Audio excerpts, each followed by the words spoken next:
That right there was a sneak peek from our incredible guest today, Thea Lissi. Today's episode takes a bit of a different rhythm than usual. While we often dive deep into the raw, unfiltered sides of life, this time we're shifting gears just slightly. We still touch on the powerful themes confidence, heartbreak, parenting, but today the spotlight is on the music, on how Thea took the highs, the lows, and the in betweens of her story and turned them into the rising career that's catching fire in the country world. With over 1.6 million streams on Spotify, breakout singles like Bad Guy, and her latest release, Permanent Ink, Thea Lissi is quickly becoming one of the most authentic and exciting new voices in the country music. So get ready. This one's soulful, inspiring, and a reminder of what can happen when you find your voice and follow it fearlessly. Please welcome to the Return Project. Thank you so much for joining Lissi. Yes, thank you for having me. I'm excited to be here. From that, I would love for you to share about where you come from, how you started your journey, and how you ended up in this incredible world of music and becoming a rising star. Yeah, so I'm from South Louisiana, so the good old Cajun country. And I've been, I guess, writing my whole life, but I always wrote like poetry and things like that. And then in 2020, I was going through a divorce and I really lost myself in that relationship. And so at the end of it, I was, starting to explore things and trying to figure out what makes what do I enjoy, all these things that like maybe I wouldn't have done then because I felt like self-conscious about everything. And so I started diving into writing and turning things into songs. And at first it was just taking the poems that I had, putting them into music. And I never thought I could sing because I have a raspier voice. So I guess I would compare myself to, like majority of female singers, especially like even my sisters that sing, don't have as raspy of a voice. And so I guess I always thought like, oh, I don't sound like that. So maybe I'm not good at singing. And so I just started it as a form of therapy and it was just like expensive hobby at first and then now it's a full time part of what I do. I would love to start a little bit in the beginning phase there. You said you were going through a bit of a divorce, and that's always challenging in life when things are shifting. That you turned to music. Was music something that you grew up with? Was music something that had always been in your life, or was this something that just evolved? I guess I've always loved music and it's been around in my life in the sense of like, I own a dance studio as well. So that's like my main thing, I guess. And I've done that since I was 2. And so I was always inspired by music to move and to dance. And so at first my outlet was still, linked with music, but just in a different way. And then I've had, we grew up in church and my dad would always want us to sing for the family events, but it was just, I'm one of 11 kids, so it's like a ton of us. And so, I guess it was always just what we did, and no one ever said, oh, you sound good or anything. So I just like, did it when I was asked to, and that was about it. So it wasn't until, my adulthood that I fully got into this side of music. It sounds like you struggled with a lot of self-doubt and that am I good enough to really be doing this? How did you manage to break free of that? And what was the push that really brought you to going, I can do this? Honestly, I think, that self-doubt is it's something I obviously still struggle with in some sense, but growing up, like my dad was just very critical of us and, you could do nothing right. And so I think that always made me kind of question myself. And so and then my ex was also the same way. And so I think it's like at some point you just get to that lowest of low where it's like, there's what I'm doing is not working. Something's got to change. And what do I have to lose? And at that point too, I was like, here, people judge you and like the stories and the rumors and the this and that. And so I was like, you know what? People are going to talk no matter what. So I might as well just like do what I need to do to find healing and to like share my story. And because somebody out there is going to get something from it and hopefully relate and find healing in that. And then at least I didn't go through it all for nothing.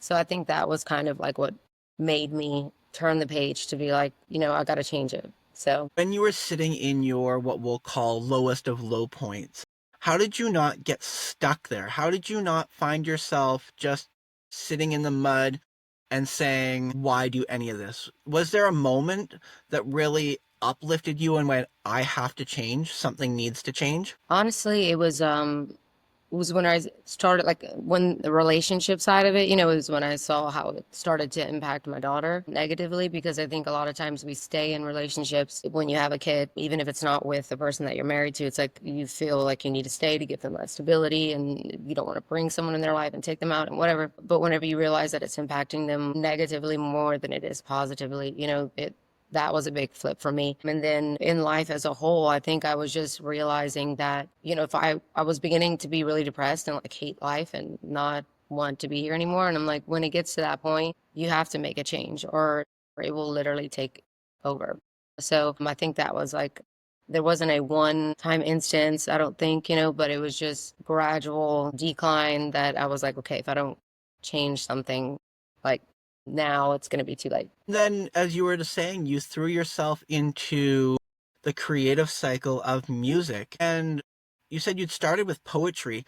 Did you find that your poetry really influenced any of your songwriting or any of your music creation that you got yourself into? Yeah, I think especially in the beginning, whenever I was more pop and R&B, because I would write more abstract, and so it was like more poetic type lines. And then now I'm in the country realm, so it's like sometimes I have to fight that urge to be, you know, write lyrics that you really have to think about to understand it. But I think merging the two together is kind of like my goal now, to keep taking that poetry side and then take what I've learned from writing country music and kind of merge them together, because I think there's something beautiful about that. But I'm so ADD, and now I'm like, did I answer that question correctly? Yes, absolutely. Okay. I'm really curious to know, because you're saying you do a lot of your own writing. Do you take a lot of your writing from personal experience and things that happen to you? Or is it just words that come to you? How do you kind of integrate making it authentic or making it a really just hit song? Honestly, it's a little bit of both, but mostly things that happen to me. And I guess fortunately, but not fortunately, I've been through a lot in life, so I have a lot to write about. So I've written over 400 songs just in the last 2 years. I mean, 5 years. Probably 4 years, I guess, actually. So, and it's just like it just depends. Sometimes I'm thinking of something, and a lyric come to me, and it's maybe not something I've been through, but then I like kind of take pieces of life experience to finish the song. And then sometimes it's like, you know, I'm going through that heartbreak or that whatever it is in that moment. And so it's just all fresh, and I just let it come out, whatever words come to me, you know. Do you just have thousands of notebooks with lyrics written down in multiple different places? It used to be, but now I have like an app on my phone, which has helped because you don't know when it's going to hit you. You know, it's like sometimes I'll be asleep and I'll have a dream of a song and then realize like the song I was singing in my dream wasn't a real song. And I'm like, oh, let me voice memo that before I forget. Or I'll be driving or, you know, doing many different things. So I have like a writer's app, and I create a new song file for it and put all the ideas, and that way I can go finish it later. But yeah, there's a ton. And the voice memos, they're never ending. Let's talk about your first experience really diving into performing and putting yourself out there. What was the fear level? What was the amount of confidence you had to bring up in yourself to put yourself out there completely like that? Oh, you know, you feel like you can't breathe and your heart's racing and you're about to have a heart attack. But it's kind of similar to dance, you know, and performing with even that. Even though I've done that my whole life, I still get, you know, nerves right before I go on stage. And so I've tried to do the same thing that I did whenever I'm like dancing and about to go on stage with music.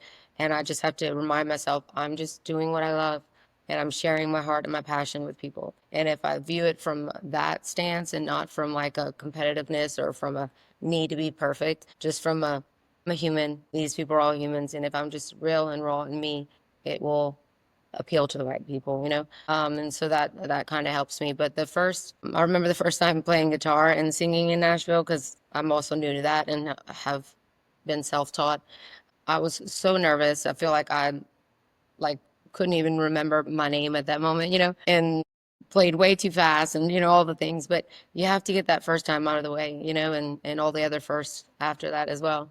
So I'd be really curious to know that when you really decided to dive into music and take this on full time, it sounds like Was there any pushback? Was there anybody out there that gave you any, well, what are you thinking? Why are you doing this? Yes. Oh, yeah. And even some people in my family, because I think at first where I grew up, it's like you don't talk about it, suppress it, pretend it didn't happen. And so me not only expressing and being real about what happened and like verbalizing it, but in such a public way, triggered a lot of people. And so they wouldn't support me. I feel like over time it's changed, but in the beginning it was like that, and that was hard because it's like the people you love the most don't care, don't even acknowledge that you're putting out music or whatever. And that's since changed a bit, but I still have quite a few people who, you would think would support me that don't, whether that's friends or family. And then I would get, messages or like hear people being like, "Oh, she's not even that good." And like, "Oh, that's so cringe," and whatever. Like people are gonna say what they're gonna say, and but I think that's all a reflection of people don't like to see you doing something that like takes that much courage, because then it kind of points the light on where they may be not doing what they really want to do, you know. So I try not to take it to heart. Do you find that now you've been able to transform your life and really do what you find fulfilling is when you're out there on stage, do you still have that same amount of fear? Or how fulfilling is being able to live a life, putting out your music, putting out your hard work, and doing the really scary thing of standing in front of people, sharing what you do? Yeah, I think I still get nervous, but I surprisingly, it's like the bigger the crowd, the less nervous I am. And maybe that's like the performer in me, you know? But if it's like a big crowd and a big whatever, it's like, I'm like, let's go, because I love to perform, whether it's dance or music. But if it's a smaller crowd, then I get really nervous. And then if I have to play the guitar, I'm like, because everyone in Nashville, especially, which is where I play a lot, they're all so talented and they all have been playing guitar like their whole lives. And, they're just so good at it. And so it's hard not to compare yourself. So I definitely still get nervous. What was the second part of that question? I just wanted to know, did you still struggle with the confidence aspect of getting in stage and how did you overcome the fear that standing in front of that many people or even a small crowd can bring? Yeah. And I think like in line with what I was just saying too, it's like each time that you perform, it gets a little easier, or you get more confident because you've done it before. So I think the more I do it, the less nervous I get. And then the bigger the crowd, like I said, the less nervous. And I think you just have to keep choosing to overcome it, and choosing to keep pushing. And it is very rewarding in those moments, but there's a lot of low moments too where you'll put out a song or a video and like no one reacts to it and you poured your heart into it, um and so there's also the downside of it. But I have to just remind myself, I'm like, I'm doing what I love and I'm grateful for that. That's definitely an interesting area to dive into on the aspect of when you put something out that you've put your heart and soul into and you put hard work into and nobody reacts to it, nobody says Yeah. anything to it, and you're kind of like, oh, it is a weird thing. I experience that even with the podcast here, I'll put Yeah. out a piece of written content that I've like felt really passionate about, or I'll put out a video where I'm like, I put a lot of hard work into this Yeah. and it'll get nothing. It'll be dead in the water. And I'm like, in a weird way, we're doing what we're passionate about. And we know that we can't get caught up in the how many likes we get, how many views we have. Like, Yeah. that's not really the important factor, Yeah. but it does mess with your head a little bit. How do Oh, yeah. you kind of take that experience? If you've put something out, as you said, that's got your heart and soul, you put a lot of hard work into, and it flops. Yeah, I guess it's like you sit back and you try to think, okay, is it the way I'm, releasing it, or like, the way I'm verbalizing it? Because I think sometimes I overthink like my captions, let's say, or like, anything I say. And so instead of just saying what I want to say, I end up like overthinking it so much where it doesn't even sound like me, and so it's like I have to go back and be like, okay, am I being true to myself in the way I'm presenting this, or am I presenting it in a way that I think is going to be acceptable or that people are going to, be receiving of? And so that's like a big part, I think. But I don't know, it's like you have to just keep getting back up as much as it's like I always say, I didn't go this far to just go this far, and so it's like it would be all for nothing if you give up. So sometimes you have to just push past it and just hope that there's a bigger meaning on the other end of it. Let's dive into a little bit of comparison as well. because we all know the music industry, especially in the country side of it, can be very from competitive to comparing.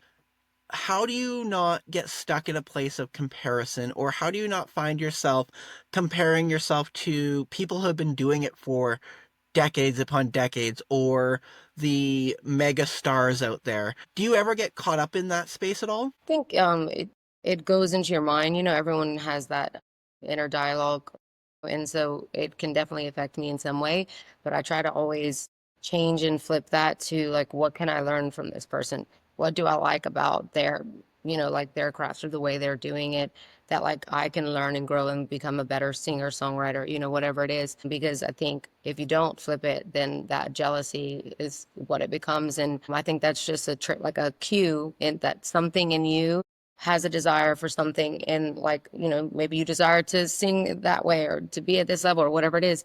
So if you just take it as a cue of like, okay, well, my heart must really long to have a little more of this. What can I do in my own life to pursue and have more of those things, instead of being like, I'm jealous and letting it tear you apart or make you hate someone who doesn't even deserve it just because they're talented, or, whatever it is. And I think there's enough of everything in the world for everyone. It's like they can shine and I can shine too, and they can be great and I can be great too. Or if they're better than me, then cool. Even more of a reason to like listen to them, because then I can learn even more. You're not going to learn from somebody who's not better. So Put comparison into a really positive perspective here. If you had to pick your favorite person, who would you compare your music most likely to? I would say like a current artist or, Anybody out there? yeah. I feel like mine is very similar to like maybe Cassie Ashton, some of her, especially her older stuff, or trying to, I don't know that there's like one specific, because I'm such a mix of different things. I get people tell me I sound like Jessie Murph a lot. So I think like if vocal wise, our music can be very similar and she has that like soul in her. I just don't curse in my music and things like that. So songwriting aspect I think is different. But yeah, that's a few, I guess. Who would be your top inspirations for your music? If you had to dive through your playlist right now, who you have going, who's your biggest inspiration? I would say I really love Austin Snell, his music and the production of it. I'm like dreaming one day that they'll produce something for me. And I really love Tate McRae, but she's more like pop. And I always go blank on these questions. I'm like, because I listen to so many, like this one playlist, my everyday is what I call it, has 61 hours of music. So it's like, it's hard to say, just one, but I really love her. And then I really love, there's a girl, her name is, oh man, I know it's on here. It's with a K. It'll come to me. But she has like this raw, like raspy voice, and it's country, but it has like some soul to it, some grit. And if, of course, if I could just like think of her name, that would be great. But Really curious to know what your take on the whole transition slash, I'm going to call it integration, where country music has what I'm going to say kind of steered away from original traditional country into more of a pop or rock kind of vibe. I don't know if in the country, what if you can share with us, if you know in that field, is there any kind of shift that's going further, or is there a shift going backwards?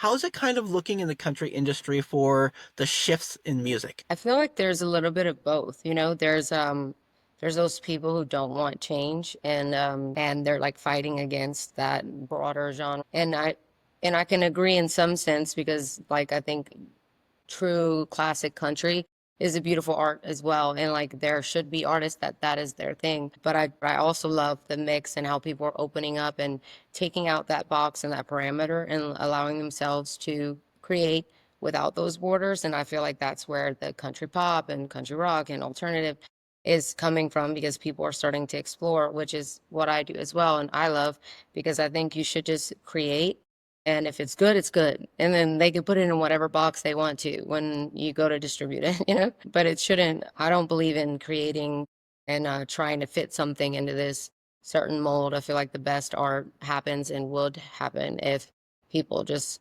allow themselves to be free creatively and see what happens. If you could take the greatest piece of advice that you had from your current self now and go back to your younger self, what's something you would share that might change the trajectory of your life? Man, I think it would be like you're not too much, that you don't need to be less to fit in, to, to make it, like to just be true to who I was, and to stop trying to belittle myself and be smaller and be less, stand out less, and all the things just out of fear. That would be one of the things I think. So you find yourself now in this world of performing country music. You also said you owned a dance studio, so you're incredibly busy now.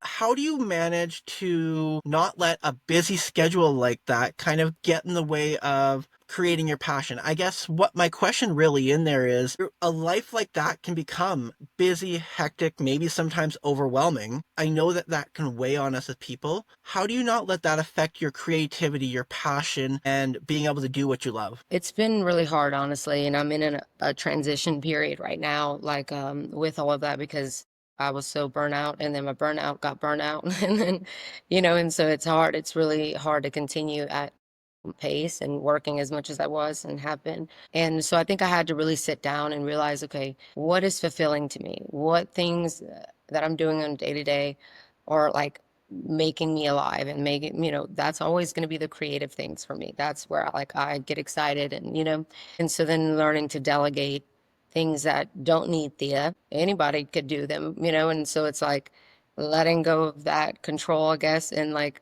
just trusting that it's all going to work out, even if I'm not physically doing it, and learning to delegate, learning to prioritize the things that really truly fulfill me, I think has been the way I balance it or try to balance it, and something that I'm aiming to get better at as I move forward too. In your music, how have you seen your progression from your very first single that you released to your latest single you just released? Oh my God, so much. It's like I look back and I recently listened back to some of my older songs, and I'm like, oh God, like this is not even that good. Or like I realized the rhymes that I was using, it's like was just such a simple rhyme, or like lyrics and melodies that just aren't as clever as I thought they were at that time.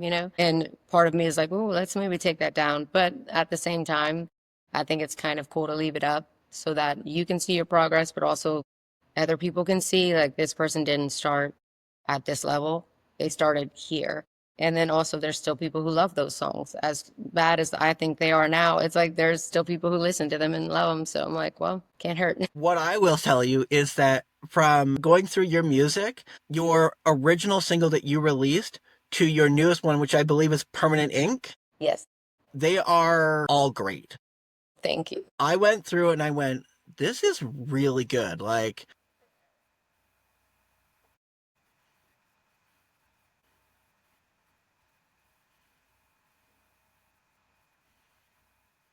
Yeah.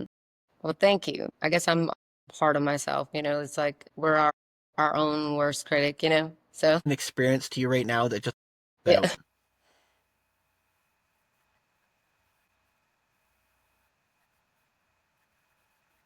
Yeah. Uh, yeah. Yeah. It's a like sometimes you just have to give yourself a break, and be realistic. I hold like such a high standard for myself that sometimes it's not realistic. And so it's like, yeah, learning to give yourself some grace too sometimes.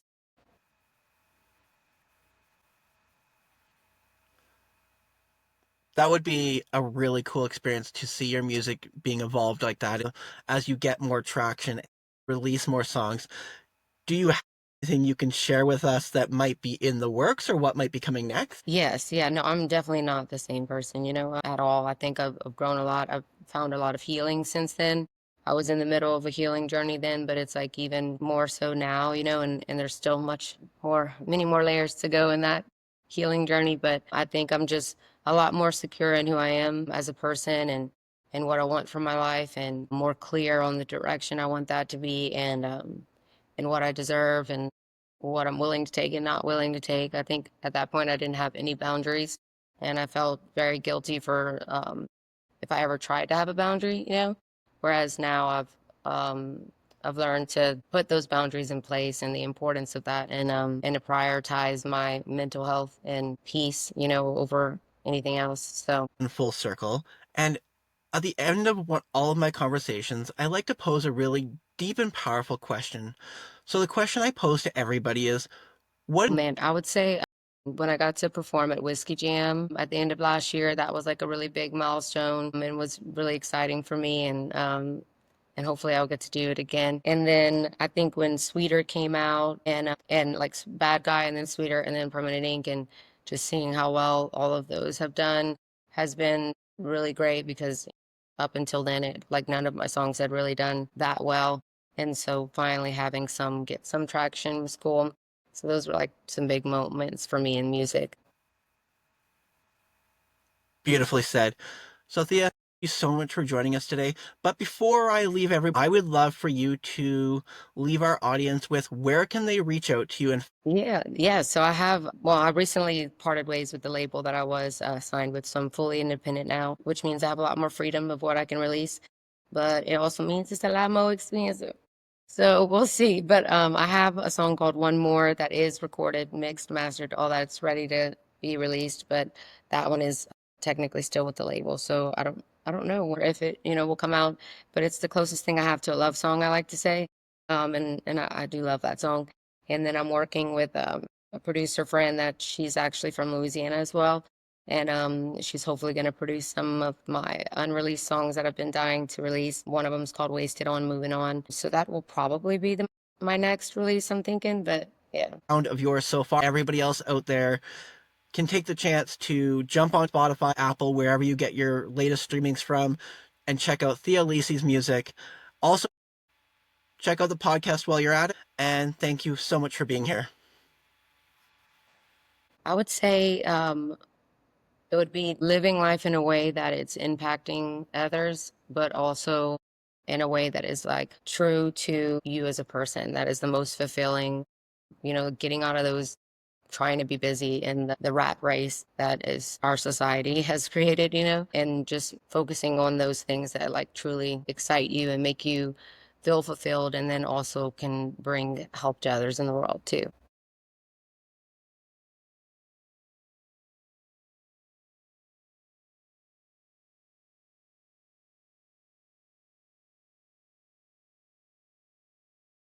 Yes, so I'm on all of the streaming platforms, Spotify, Apple, YouTube, all of it under Thea Lissi. That's TheaLissi with a space between the two names. But and then social media, same thing. My usernames are all just at Thea Lissi.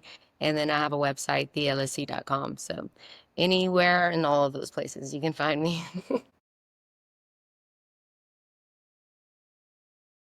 I would say Bad Guy. I think a lot of people resonate with that song, and it's one of my best, I think.